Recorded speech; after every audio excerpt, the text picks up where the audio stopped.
Hello, Pastor Deborah here again, and welcome to another wonderful episode of the Love is Here podcast show, a voice of light in the darkness, the oppressed spirit. This is going to be episode number 32. Can you believe it's taken us this long to get through this wonderful deep teaching about you and humanity and our condition? But we're making it through. We have a few more episodes to do. But first, let's always open up with a quick prayer so that our hearts and minds and our ears can listen. And yes, I see you out there spiritually. I hear you listening. I can see you gathering to listen. So you pay attention. Dear God of eternity, the God that we will meet when we die in our physical body, the God of paradise, the God of all truth, light, righteousness, the God of all creation, help us to continue to understand ourselves, our heart, our purposes, why we were created, what happened to us, and who you are. We need so much teaching. We need so much understanding, and it can only come from you, through your truth and light, and the food that you serve us spiritually. So be with us now in this episode number 32 of this wonderful podcast, The Oppressed Spirit, a voice of light in the darkness show from the Hidden Kingdoms channel, and me, Pastor Deborah. Thank you. We had been talking about that God was desiring for us to become a true king and leader, and for us to produce and grow out of our spiritual life, our heart, our spirit, our mind. Fruit, spiritual fruit. But first we had to become a spiritual tree of righteousness that He planted here on the earth within us, in our spirit. We were to become the spiritual trees of righteousness of the kingdom of heaven, producing spiritual fruit that either could be taken to you, like, say, in an email, or sent on a social media post, or you would come to pick the fruit yourself, like you're doing right now while you're listening. Maybe I'm coming to you in your dreams. I'm bringing myself to you. Or somebody's bringing the words to you. But we were to become fruit producers, spiritual. We were planted, humanity was planted on this earth to produce fruit of the kingdom of heaven. Most of us don't understand that. We live in religion, culture, traditions, make-believe. Maybe we don't believe in anything until that day and the time of death is near.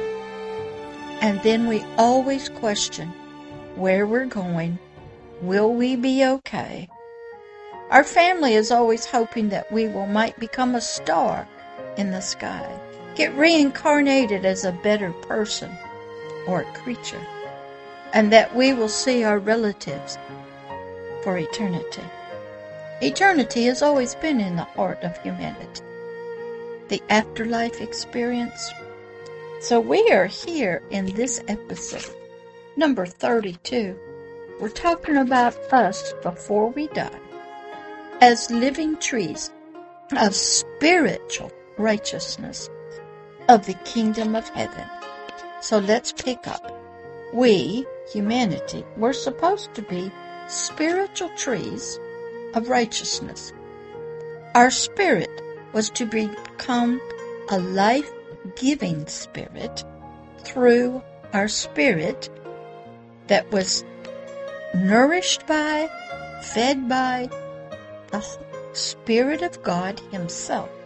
And we were to grow, develop, and produce this spiritual fruit of righteousness, which was the Heavenly Father's image and likeness Himself.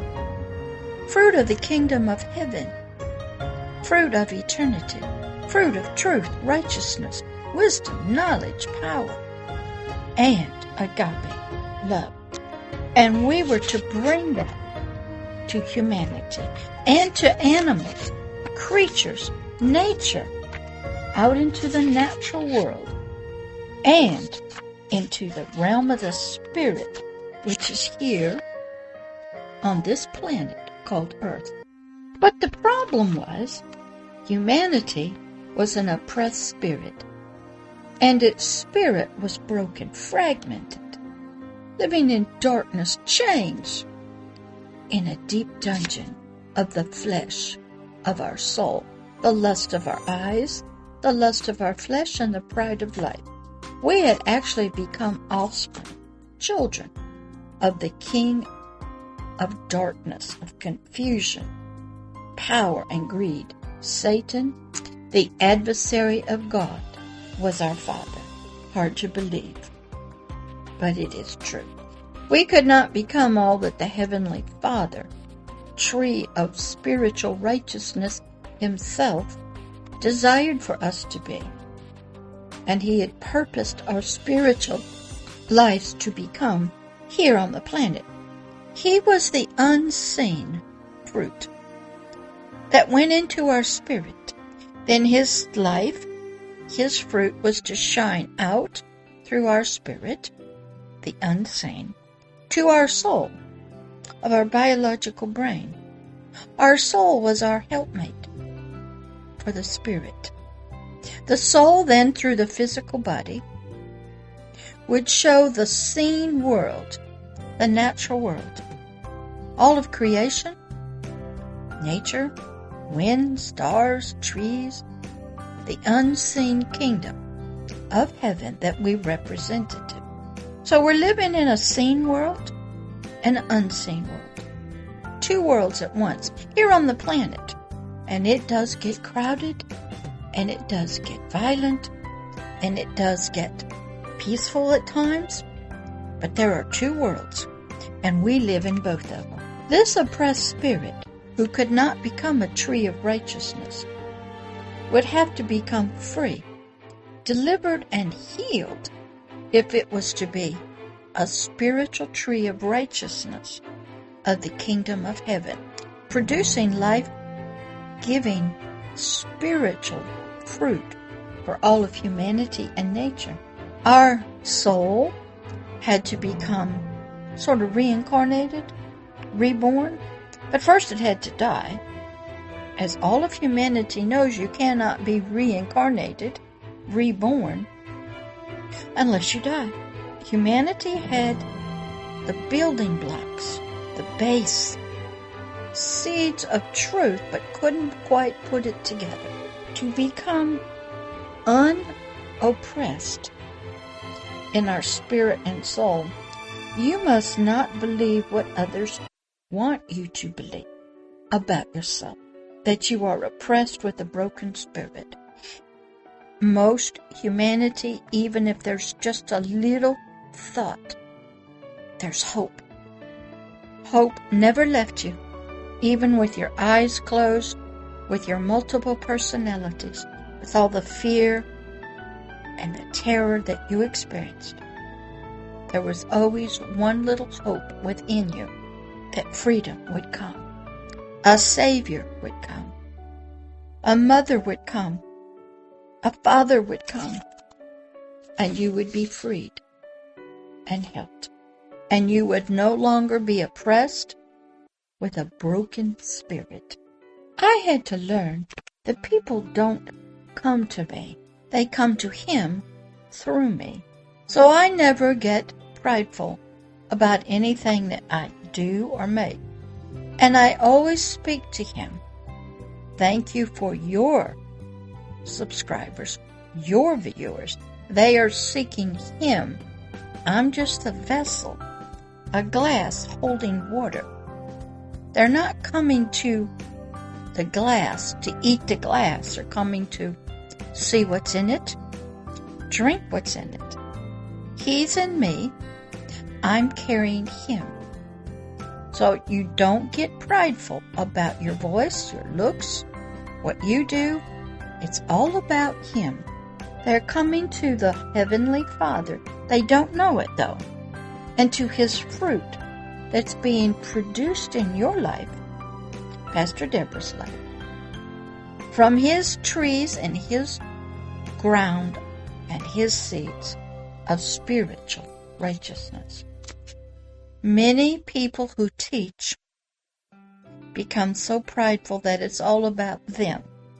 Their voice, their looks, their attitude, their great websites, all that they've learned. I had to learn it's not about me. They need Him, the Father of all righteousness. They need to be reconnected back to Him. I am a minister of His. He is in me, and I am in Him. We are one. But He talks through me, as He does many times, so that you can hear Him. He might do it this way. Hello, this is your Father talking to you. Yes, I'm fine. And how are you? He will talk to me to reach you. People confuse our fans, followers, supporters, subscribers, as them loving you. That's not what it's supposed to be. You carry a gift for them. You are sort of like just the eunuch, the voice of God. You're the minister doing His will for the people. Go study ancient Chinese historical dramas. Understand how a king works in a true kingdom or an empire. Understand what eunuchs are, what the ministers are, whose thoughts are to be translated to the people, whose policies, whose ideas, whose approval is everybody working for in an empire, a kingdom.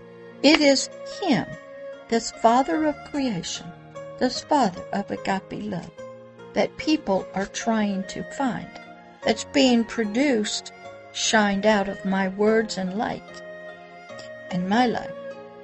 So I never get confused that they're following me. I'm just the vessel that's carrying all the produce, that's carrying all the nutrients and things. That's all. But people get confused, and you have to remind them, it's not you. You're just the megaphone. You're just the voice, but you're not what they're looking for. They're looking for something that you carry, the love of Him for them. Those of us who are out here teaching, talking, helping, we express His gifts. But you might think that they are your clients, your fans, your followers, your disciples, and that they love you. But the minute you make a mistake, they'll sacrifice you, give you up, turn away from you. Because then they discover that you, the vessel, is not what they were looking for. Secretively, desiring. They'll give you up. They'll sacrifice you. And they'll say to you, I thought you loved me. I thought you were the greatest person, the greatest singer. How could you do that to humanity? How could you treat your family that way? And they will turn from you. We are just a vessel for Him to reach you, the oppressed spirit. And when that connection is broken, and they can't find Him, and the love that He desires them to feel, and the peace that He offers, they start feeling great pain and loss, rejection, abandonment. They might become evil, wicked people, doing drugs, hurting other people out of revenge and anger. Remember, they're not coming to you, but they're coming to the spirit in your songs, the spirit that's in the movie. But when your songs fade and the movie is no longer around. The light seems to have gone out, and they move on.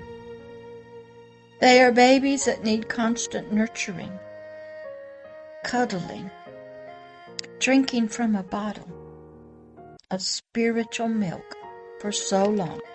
Spiritual kingship, leadership from the kingdom of heaven.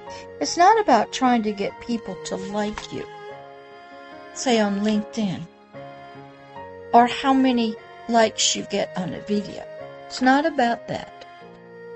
Being a king is a spiritual work that you must learn how to become. You become from an oppressed spirit. You learn that you become a leader here on earth for the kingdom of heaven under the Most High God. And you know what it's about? Committing yourself, dedicating yourself to serve the Most High God and His kingdom by serving the world, all of humanity, His spiritual gifts from Him, of His agape love, His truths, His righteousness, His justice, His laws to all of humanity and nature, no matter what. And you're to serve, produce His fruits of spiritual righteousness, of His Majesty's dignity, honor, glory, holiness, purity, justice, judgment, love, joy, peace, with no impure motives. Remember, the world is not coming to you, to your personality, your looks, your clothes, but they are being spiritually drawn to Him, the wonderful, majestic ruler that has spiritual fruits of agape love that He desires to give to them through your life. You are to become a tree of spiritual righteousness, bearing spiritual living fruit for others. Most people do not look at the tree unless it's full of fruit, but they've come to pick the fruit to get nourished. You're a tree that is to be producing spiritual fruit for the deliverance, the healing, and the freedom of humanity as an oppressed spirit. All right, we'll end there today in this episode, and we'll pick up next time, and we'll continue talking about us as trees of righteousness, us as oppressed spirits who need a lot of help from this God that we don't really know much about. All right, I'll talk to you next time. Bye-bye.